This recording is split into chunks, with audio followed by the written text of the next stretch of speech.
الكتاب لا تكن لطيفا أكثر من اللازم.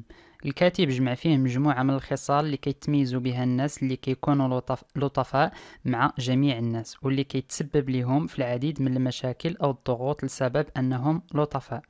غادي تكون بزاف ديال المرات وافقتي على امور ديرها لشخص بدافع تكون لطيف، ولو يكون هذا الامر هذا على حساب الوقت ديالك اللي غادي يضيع وغادي دير مجهود كبير. مثلا فرد من العائله، خالك او عمك او شخص اخر طلب منك تبقى حاضي ليه ولده الصغير تيرجع من خدمته او من الهوايه ديالو، وانت اصلا ما كتحملش تبقى مع الدراري الصغار وتسمع البكا ديالهم، لكن كتوافق لانك شخص لطيف. او يتصل بك عمك ويقول لك قلب لي على صباغ ولا نجار وجي معاه حتى للدار وبقى معاه تيكمل خدمته، وكتضيع كل ساعة نهارك لانك شخص لطيف، ولانك ما قدرتيش تقول من الاول كلمات لا وترتاح، ولانك ما بغيتيش الناس يحسوا بانك اناني. في الكتاب لا تكن لطيفا أكثر من اللازم، الكاتب كيتكلم على 9 ديال الصفات اللي كنديروها في حياتنا اليومية وبلا ما نردو البال، كتخلي الحقوق ديالنا تضيع، وكذلك كتسبب في واحد العلاقة اللي هي غير صالحة للطرفين. اولا الشخص اللي هما لطفاء كيحاولوا يبانوا بصورة الكمال، بمعنى كيبينوا صورة اللي هي اكبر من الحجم ديالهم، وكينساو بلي حنا الكائن البشري دائما فينا النقص والعيوب، وهاد الصورة اللي كيخليوها على نفسهم كتحملهم واحد الطاقة كبيرة. مثلا يعطيو وقتهم للناس اخرين، يدخلوا في اعمال ما كيحسوش فيها بالراحة والمتعة الى اخره. اذا الشخص لازم يتصرف مع المدير ديالو في العمل بطريقة، ومع الزوجة او الزوج بطريقة، والابناء بطريقة، كل واحد ومستوى ودرجات التعامل معه. الامر الثاني تقول للناس كلمات لا، او تعتذر من الطلب ديالهم انك ما قادرش تلبيه لهم، لانك شخص ما يمكنش دير كل شيء ولكل الناس. وإلا الشخص ما بغاش يتقبل العذر ديالك ممكن بكل بساطة توضح له اكثر، وإلا ما بغاش فالمشكلة ديالو هو وماشي ديالك انت، اللي خاص تلبي كل الامور من اجل يبقى فرحان على حساب الحزن او القلق ديالك انت.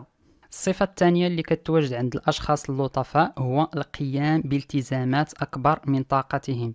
ملي كنكونوا صغار والآباء ديالنا كيربيونا على الفكرة ديال ناخدو الأمور اللي هي أكبر من الطاقة ديالنا باش نبينوا أننا أكبر من التوقعات ديالهم، وملي كنكبروا كتولي عندنا هاد الفكرة عادة كنديروها في حياتنا. إذن باش نتفاداو هاد الصفة ديال القيام بالتزامات أكبر من طاقتنا، خاص نرفضوا رفض قاطع اي حاجه ما كتناسبكش ديرها، واللي ما عندكش الوقت ديرها او ما عندكش قدره ديرها وغادي تكون عبء عليك. وخاص ما تقبلش اي حاجه الا من بعد ما تكون تعرفتي على جميع التفاصيل اللي متعلقين بالامر، لانه الشخص ملي كيطلب منك خدمه او مساعده كيبين لك الجانب السهل، لكن باش تكمل المهمه غادي تحتاج امور كثيره.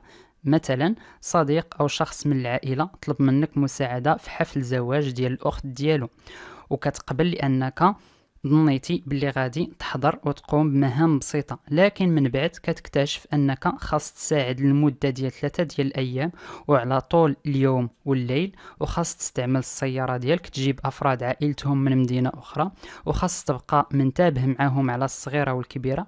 اذا الحل ما توافقش على اي مهمه الا من بعد ما تكون عرفتي تفاصيل كل الامور اللي خاصك دير. الصفة الأخرى اللي كيتميزوا بها اللطفاء هي كبت الغضب.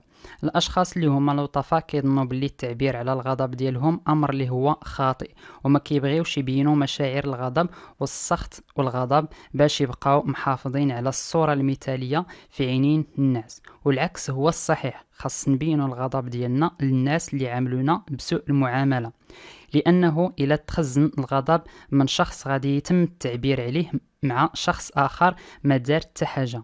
مثلا شخص في خدمته تعرض للإساءة وما عبرش على الغضب ديالو وبقى مخزن داك الغضب، ملي رجع للدار مرتو قدمت ليه مثلا واحد النوع من الماكله وزات او نقصات شويه من السكر، غادي يفجر عليها الغضب ديالو اللي كان في الداخل ديالو. الام كذلك غادي تفجر الغضب ديالها في الابناء ديالها على اتفه وابسط الامور، والابناء غادي يفجروا الغضب ديالهم يا اما في الالعاب ديالهم يبقاو يهرسوهم او يضربوا اي حيوان صغير مثلا بحال القطط ولا الكلاب ولا الطيور. المهم كل واحد كيفجر الغضب ديالو على الشخص اللي صغر منه.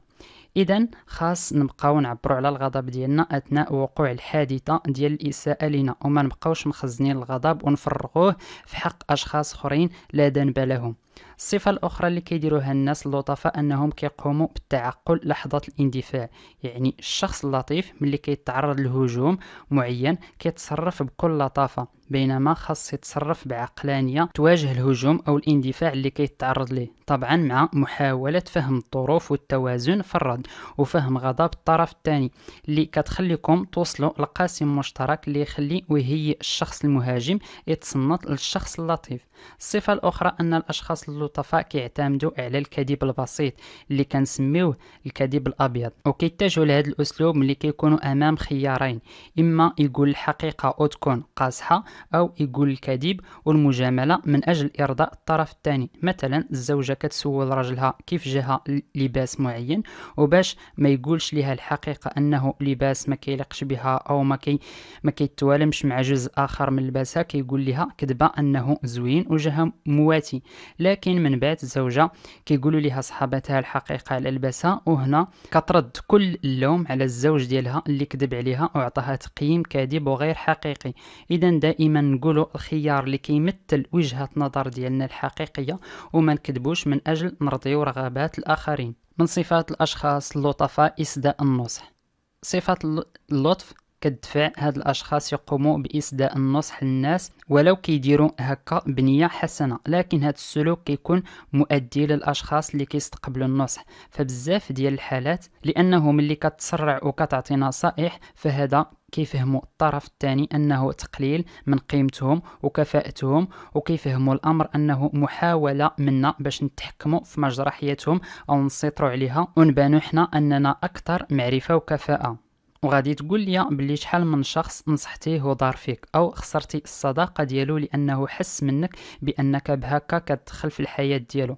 اذا الحل هو انك تبعد قدر المستطاع على مشاكل الناس وما تعتبرهاش انها مشاكلك الخاصه، وممكن كذلك انه تسولهم بعض الاسئله اللي كتلفت النظر ديالهم لمجموعه الخيارات اللي عندهم، وتقدم لهم معلومات اللي هي نتائج الخبره ديالك، وتقول لهم شهادات ديال الناس اخرين موثوقين. مثلا شخص خدا شهادة البكالوريا بنقطة مميزة، بلاصة ما تقول ليه كنصيحة دير هاد التوجيه أو هاد المدرسة أو هاد التخصص، من الأحسن تكلم ليه على الآفاق ديال كل توجيه وتعطيه معلومات صحيحة وآراء الناس في كل تخصص وتبين ليه كل النقاط، وبهكا كتكون وجهتيه بشكل غير مباشر وخليتي ليه الاختيار هو اللي يختار وما تكونش دخلتي ليه في الاختيارات الشخصية ديالو. الصفة الأخرى اللي كيتميزوا بها اللطفاء هي محاولة إنقاذ الآخرين. مثلا إلا كان عندك صديق ولا مدمن على واحد السلوك اللي هو خايب، فالشخص اللطيف غادي يجري ويدير كل مجهوده كمحاولة إنقاذ الصديق ديالو من الإدمان، وفي الواقع بهذا السلوك كنضروا الشخص المدمن أكثر من ما يمكن نفيدوه. إلا استعملنا الطرق التقليدية اللي من خلالها كنقلبوا نخرجوا المدمن من دوامة الإدمان إلا وكنتسببوا يزيد إدمانه، وهذا الشيء كيرجع بأثر سلبي على الشخص اللطيف وكيأثر نفسانيا عليه أنه منجحش في المهمة ديالو. وفي نفس الوقت ما كنخليوش الشخص المدمن يطور شخصيته طبيعيا وياخذ دروس من أخطائه. وأحسن طريقة هي تهضر مع المدمن بشكل عام على المخاطر ديال الأمر اللي هو مدمن عليه، وبالخصوص إلا كان في المراحل الأولى من الإدمان، ومن بعد خاص نهضروا ونبينوا ليه القوة ديال الشخصية ديالو أنه غادي يتغلب على الإدمان، ونبينوا ليه أن كل الناس إلا كتوقع في الخطأ فقط خاص ناخذوا منها دروس، وإلا كانت الحالة معقدة من الأحسن نشوفوا المختصين وناخذوا الرأي ديالهم. والصفة الأخرى أن الشخص اللطيف كيقوم بحماية من يشعرون بالحزن. وهنا الكاتب عطى ملي كيموت احد اقارب ديال واحد الصديق ديالك، فكتولي تحاول تخفف عليه بالطرق المتداوله اللي هي تخليه يبان انه قوي وما تذكروش بالموت، وتحاول تهضر معاه في مواضيع اخرى من اجل الكلام، وتدوزو الوقت وصافي، وكتعطيه نصائح وتقول ليه راني جنبك في اي وقت واللي طلبتيها انا موجود. لكن التصرف الصحيح هو تبين انك كذلك تاثرتي بصدق بالوفاه ديال احد افراد العائله ديالو، وتبين ليه الحضور ديالك في جنبه فعليا، يبان من خلال افعالك وتصرفاتك، وتكون المسانده ديالك ليه صادقه، والمساعده ديالك ليه تكون فعليه وماشي فقط اقوال وهضره، وتشجعه يهضر على الالم ديالو الا كان بهكا غادي يحس بالراحه. اذا الكاتب جمع لنا في الكتاب لا تكن لطيفا اكثر من اللازم مجموعه من التصرفات اللي هي خاطئه واللي كنديروها بدافع اللطف، واللي كتسبب لنا مجموعه من المشاكل في حياتنا، وكنوليو نفقدوا الوقت والطاقه والاحاسيس الزوينه، وهذا بفعل وبدافع حسن النيه واللي كيرجع لنا سلبيا.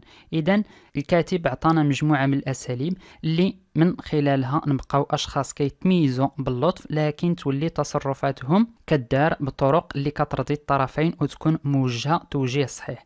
في الكومنتير كل شخص يقول لنا شنو الصفه اللي كان كيدير بزاف وكتسبب ليه المشاكل، وغادي يحولها الدار باساليب احسن وما يبقاش لطيف اكثر من اللازم.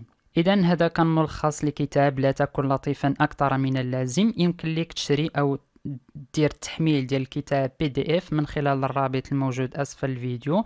اكتبوا لي ارائكم حول الكتاب وانتقاداتكم للملخص، وكذلك اذا كنتوا عارفين اسماء كتب اخرى اللي تبغيو انني نقوم بالتلخيص ديالهم اكتبوهم لي في لي كومونتير. شكرا لكم.